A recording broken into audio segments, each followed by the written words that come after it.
Papa, please stay with us. I will find you again, I promise. An S-gram failure on Reactor 4. Manual override isn't responding.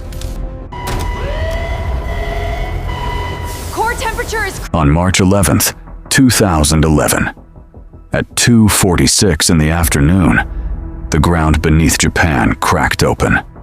A 9.0 magnitude earthquake, the largest in Japan's recorded history. Within hours, a 40-foot wall of water swallowed the coastline. But the earthquake wasn't the real disaster. What happened inside the Fukushima Nuclear Power Plant in the hours that followed, that was the nightmare they didn't want you to see. Fukushima Daiichi was operated by TEPCO, Tokyo Electric Power Company. For decades, TEPCO was Japan's most powerful energy corporation. Too big to fail, too connected to be questioned. But here's what almost nobody reported at the time. TEPCO had internal documents warning them that their seawalls were too low, that a large tsunami could knock out their backup generators, that without those generators, the cooling system would shut down, and without cooling, the reactors would melt. They had the reports, they read the warnings, and they buried them. The tsunami hit at 3:35 p.m., 46 feet tall, nearly double what the seawall was built to handle. Power was gone within minutes. Backup generators flooded, dead. Without cooling water, the reactor cores began to heat, then superheat, then melt. 3 reactors went into full meltdown within 72 hours. Inside the control room, the operators knew exactly what was happening. Meltdown. But TEPCO executives had already sent a different order down the line. Do not use the word meltdown. Call it core damage. For 2 months, the world was told the reactors had suffered only core damage. Not a meltdown, not a catastrophe, just core damage. While TEPCO was choosing its words carefully, radiation was already spreading across the Pacific. Families near the plant were told, "Stay indoors. It's fine, don't panic." Many of them waited, trusting the government, trusting TEPCO.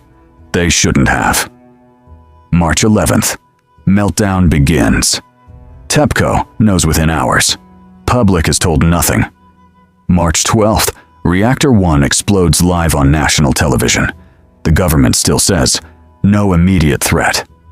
March 14th and 15th, 2 more reactors explode.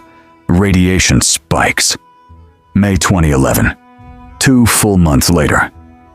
TEPCO finally admits the meltdowns. And in 2016, TEPCO's own president stood in front of the cameras and said, "I would say it was a cover-up. It's extremely regrettable.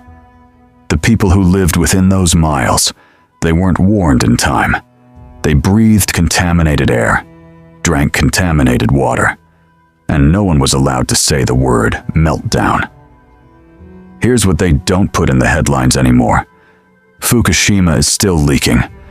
Right now. Today. In 2023, Japan began dumping radioactive wastewater directly into the Pacific Ocean. They plan to continue for decades. Because of the global AI boom, the world needs more electricity than ever. Governments are turning back to nuclear power. The same technology, the same risks, the same promises. Fukushima wasn't just a natural disaster. It was a human decision to protect profits over people and reputation over lives. The truth didn't come out for years. Parts of it are still buried today. If you want to know what they're not telling you, subscribe, because the next cover-up, it's already happening.